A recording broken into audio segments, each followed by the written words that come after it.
previously we discussed motion in 1 dimension. Now we'll look at motion in 2 or 3 dimensions. We'll use a vector r to describe the position of a moving object at times t greater than or equal to 0. So r is our vector valued function.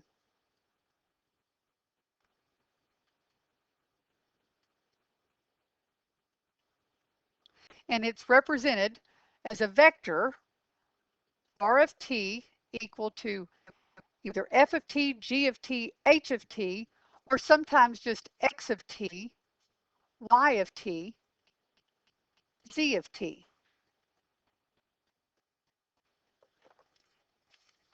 Okay.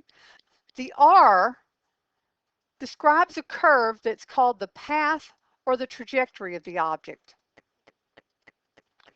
Now the rate of change of the object is the velocity. So the change in its position with respect to time is the velocity. So when we take the derivative of r, we'll get the velocity function. And the magnitude of that velocity function will be the speed.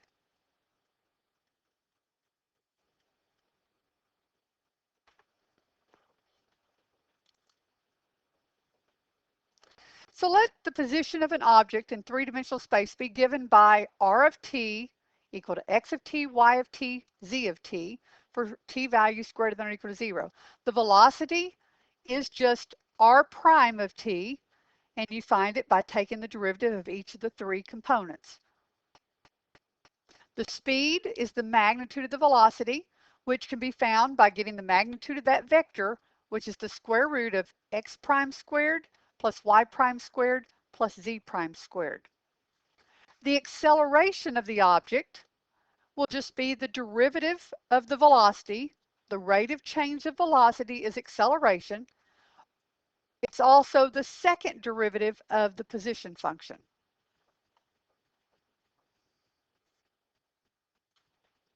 So consider the 2-dimensional motion given by this position vector. I want to sketch the trajectory of the object. To do that, I want to view this function as parametric equations. So I know that the x of t is 3 cosine of t. The y of t is 3 sine of t. And our t values are from 0 to 2 pi.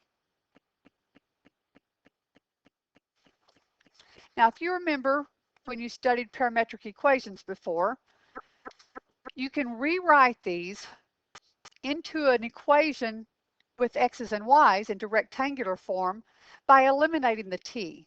And the trick to doing that was to rewrite these as cosine of t equal to x over 3, sine of t equal to y over 3, and then remembering that sine squared of t plus cosine squared of t was always 1 for any value of t, which meant that x over 3 squared plus y over 3 squared is 1, which is equivalent to the equation x squared plus y squared equal to 9, which we recognize then as just being a circle with radius 3 centered at 0, 0. So the sketch of the trajectory then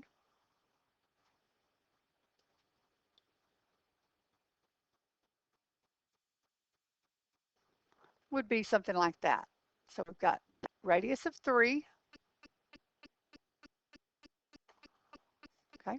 Now if you want to see the motion, I would look at when t is equal to 0, r of 0 would be 3, 0. The vector 3, 0 means it starts at the origin and ends at the point 3, 0.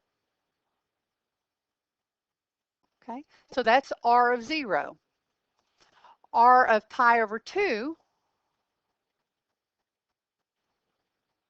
would be 0, 3. So when t is pi over 2, the point will be here, and that vector r of pi over 2 would be pointing upward from the origin. So the orientation here,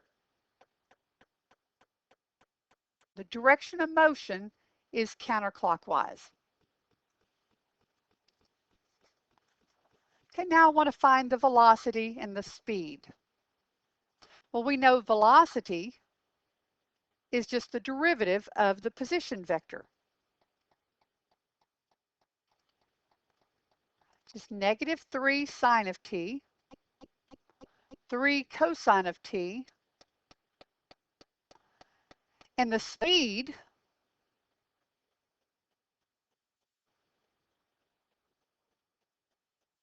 is just the magnitude of the velocity vector, which is the square root of the sum of the squares of each of the components. So 9 sine squared plus 9 cosine squared. Factor out the 9. You have sine squared plus cosine squared, which is 1. So this just comes out to 3. The acceleration. We know the acceleration is the derivative of the velocity, or just the second derivative of the position.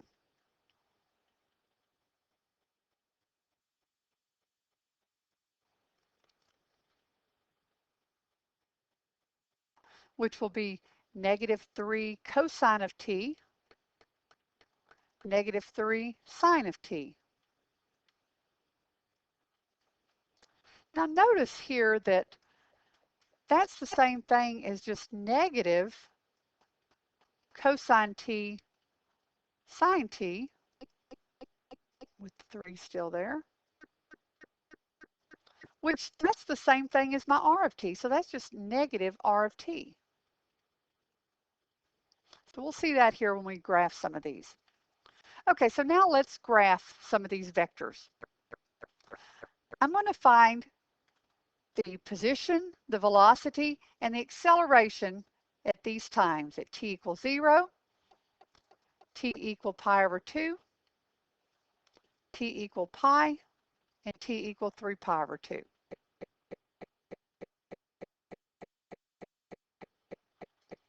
Okay, when t is equal to 0, we've already found r of 0, right over here, was the vector 3, 0.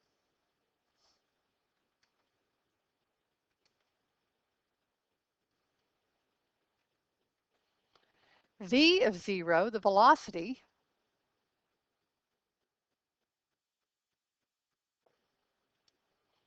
which the function is right here, would come out to be 0, 3. And A of 0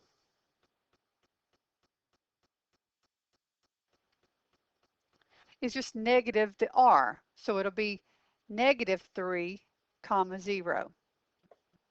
So graphing those 3 vectors, we have 3, 0, which I already have in green, v of 0 is 0, 3. Now, these vectors all correspond to the time t equal to 0, which is here. So I want to put that velocity vector at that same point where the position is at t equal to 0. The vector 3, 0, if you just graphed it individually, would start at the origin, 0, 3 would start at the origin and go up to 3. So I'm going to place that vector here. All I've done is I've moved that vector over to the point 3, 0. And now acceleration. I'll do the acceleration in black. -3, 0 would be the vector that would actually point at the point -3, 0. That's where the tip would be. So it would look like that. But I'm going to place that at the point where the position is at time 0, which would be right here. So notice that the acceleration vector is just going in the opposite direction as the position vector. Okay, now t equal pi over 2. I'm using green for the position vectors, so r of pi over 2 which we already found to be 0, 3. V, I'm using blue for the V, so V of pi over 2, go up to my velocity function here, will be -3, 0. And now acceleration at pi over 2 is negative the r. So 0, -3. So graph my position vector, which is 0, 3, and this is at t equal pi over 2. The velocity vector is -3, 0. Remember, -3, 0 goes horizontally. So I'm going to draw that at that same point, except I need to put it in blue. And now my acceleration is 0, -3, which would be pointing downward to at the point 0, -3. But I'm going to draw it here at that same point where we're at t equal pi over 2. Again, notice the acceleration is always negative, whatever the position function is. Okay. Pi, r of pi will be -3, 0. The velocity at pi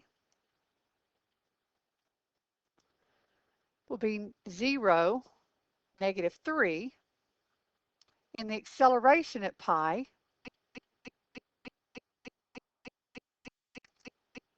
will be negative the position function, which is 3, 0.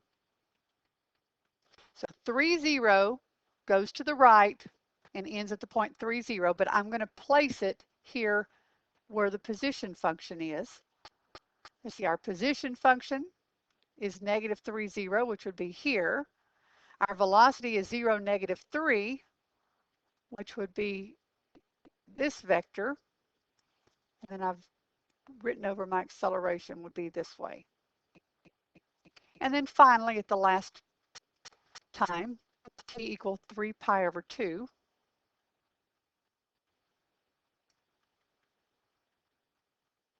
Okay, by now we can know what to expect. R of 3 pi over 2 will be 0, -3, which would be the vector coming downward like this. V of 3 pi over 2 will be +3, 0. Which will be this vector. Of course, it's normally positioned at the origin, but we can move vectors as long as they're in the same direction and the same length. And then acceleration at 3 pi over 2 is negative the position, so it'll be just 0, +3. 0, +3 would be pointing upward. So again, in each situation, the position and the acceleration are just the opposites of each other, and the velocity is 3 the entire time. So everywhere along that circle, the velocity will be 3, and it's always tangent to the curve. And it's also orthogonal to the position and the acceleration functions.